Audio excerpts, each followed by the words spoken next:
Tiene la palabra asambleísta Pamela Falconi. Señora Presidenta, señores asambleístas, esta bien llamada Ley de Solidaridad del Terremoto responde a lo que el pueblo ya hizo. El 70% de la población ecuatoriana participó en alguna acción, unos donando alimentos, otros poniendo vehículos, otros se trasladaron a las zonas de desastre. Nosotros estamos legislando no de espaldas al pueblo, no con demagogia, no queriendo pensar en los metros cuadrados ni en ciertas poblaciones. En esta ley no solamente tenemos que observar un terremoto que tuvo dos consideraciones. Aparte de movimientos oscilatorios y trepidatorios, hay otra causa: la falta de ordenamiento territorial, porque se ha construido en zonas de riesgo, como lo que ha sucedido en el cantón Babahoyo. Las casas que se caen, las más de 155 casas, se caen porque se construyeron en zona de riesgo como es la sabana de Babahoyo.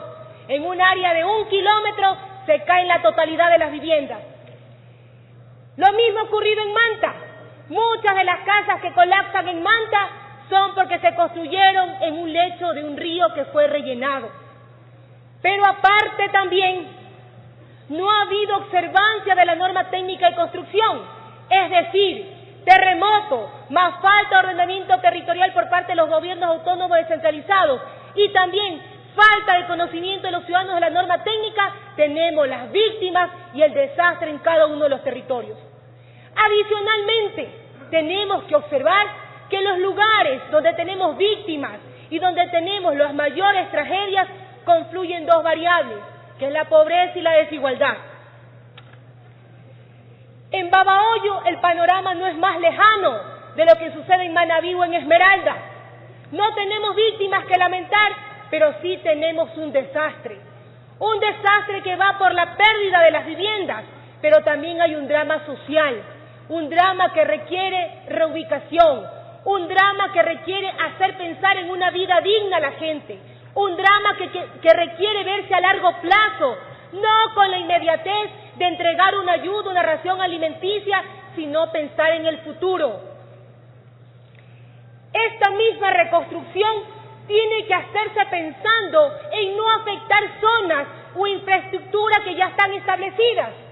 En la misma zona de Babahoyo, hace más de 30 años Babahoyo tuvo la oportunidad de crecer planificadamente a través del proyecto de la GTZ. El gobierno alemán, desde el año 89, planificó un proyecto de drenaje fluvial, de agua potable y de crecimiento poblacional para más de 66.000 personas y delimitó a la hora Dique Sur, que ahora lo denominan bypass, como una contención, un contenedor del agua del reservorio que es la sabana. Pero ahí está la demagogia y también falta de ordenamiento territorial. Tenemos que esas 1.400 hectáreas, si ustedes observan en una sombra amarilla, que es una mini presa natural, ahora se quiera construir. Se pide relleno, se pide agua potable, alcantarillado, en una zona donde las viviendas colapsaron. Nosotros en estos momentos de la reconstrucción, donde el país tiene que volverse a unir como un rompecabezas, ubicar el ordenamiento territorial, esto es más que casas, esto es más que casas. Aquí hay que armar zonas de comercio, infraestructura educativa, áreas también de esparcimiento, pero tienen que tener planificación. Aquí no entra la demagogia, no es solamente tener recursos, es tener voluntad política. Ahí está el mapa de Babahoyo. Babahoyo nace del río. La zona que está rellenada hacia el lado derecho ya tuvo su tiempo y su relleno. La zona que está entre verde y azul es la zona donde se caen las viviendas. En 1 kilómetro colapsan 175 casas. Casas que colapsaron porque el terreno es pantanoso, porque es un terreno agrícola, porque fueron por procesos de licuefacción que las casas descendieron. Casas de 3 pisos se hundieron. Y esto va a volver a ocurrir. Porque si aquí metemos relleno hidráulico, tienen que esperarse 5 años para que este relleno compacte. Pero ahí están los sinsentidos. Queremos el relleno y queremos la casa, pero no nos importa estar ubicados en una zona de riesgo. La sabana es un bien natural. A la sabana hay que repararla. A la sabana hay que respetarle, como dicen los holandeses. Al agua hay que respetarle su espacio, y eso hay que pensarlo en una ciudad planificada. Hay varias razones para no seguir construyendo viviendas en donde ahora está delimitado y donde se pide un relleno hidráulico. Razones técnicas, no políticas. Babahoyo no ha perdido un ser humano. ¿Por qué? Porque las casas en donde estaban sentadas, el terreno permitió que los movimientos oscilatorios y trepidatorios simplemente produzcan un proceso de liquefacción y las casas se hundieron. Pero ¿qué es lo que sucede en la sabana de Babahoyo? Hay un impacto ambiental. Ya la GTZ lo pronosticó y dijo que es un reservorio natural. Actualmente hay contaminación del agua, de los niveles de oxígeno, se ha afectado a la flora y fauna existente. Hay razones técnicas, como hemos dicho. Hay informes de la Escuela Politécnica del Litoral, informes donde delimitan qué es Babahoyo. Babahoyo es una planicie. Babahoyo tiene que también ser un contenedor de agua para evitar tragedia en cantones cercanos, como lo es el mismo Cantón Wuhan. Nosotros entendemos las preocupaciones que tienen todos los ciudadanos, aquí se han pronunciado, los compañeros asambleístas manavitas, también los esmeraldeños. Apoyamos la propuesta de Santo Domingo porque también somos zonas afectadas.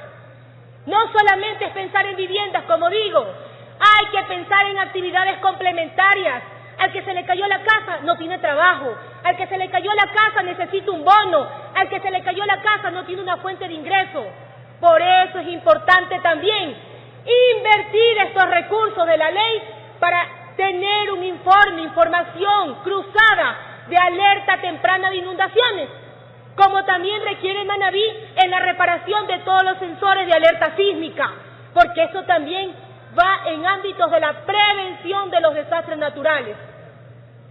Nosotros hemos argumentado algunos criterios técnicos por qué no se debe construir y no se debe habilitar estas casas en la sabana de Babahoyo, pero aquí, como siempre digo, aquí no vale el recurso político. Aquí tienen que hablar los técnicos, los ingenieros en hidráulica, en informática, en hidrología, que la casa se construya donde tiene que hacerse, que la escuela se construya donde tiene el suelo y los sustratos para aguantar una infraestructura.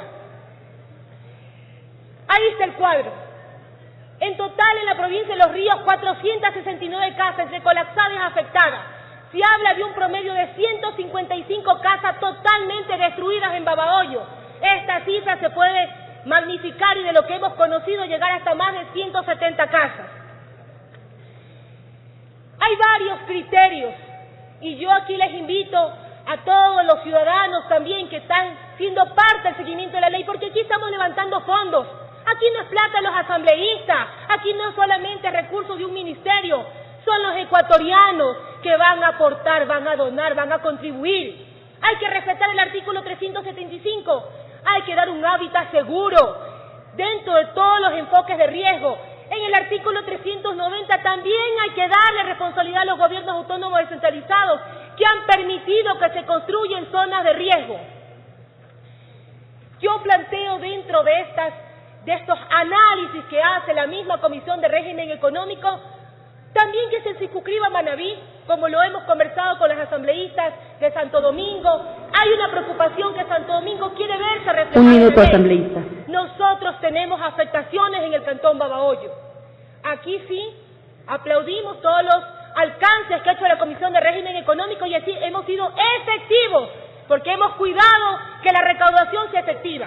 Por eso propongo, para que también en la transparencia seamos efectivos, en la disposición general tercera, donde manifiesta que el Comité para la Reconstrucción y Reactivación Productiva, que está creada vía decreto 1004, también se cree la Asamblea Nacional una comisión especializada de control y seguimiento, porque esto es más que vivienda, esto es política pública en salud, en empleo, en educación, en infraestructura. Requerimos, no es a la Asamblea Nacional, no es a cada uno de los 137 asambleístas, que una comisión creada especialmente para revisar los recursos se cree.